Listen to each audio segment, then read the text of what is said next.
मृत्युलोकी एक नगर त्याचे नाव पंढरपूर. येथील मोकाशी उभा शेविटेवर पुंडलिक भक्तराज शोभे चंद्रभागा तीर.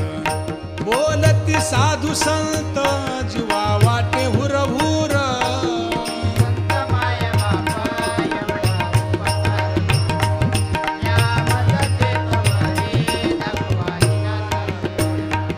मज नाही हात पाय डोळा पडली झांपड. कर्ण हे बधीर झाले वाचा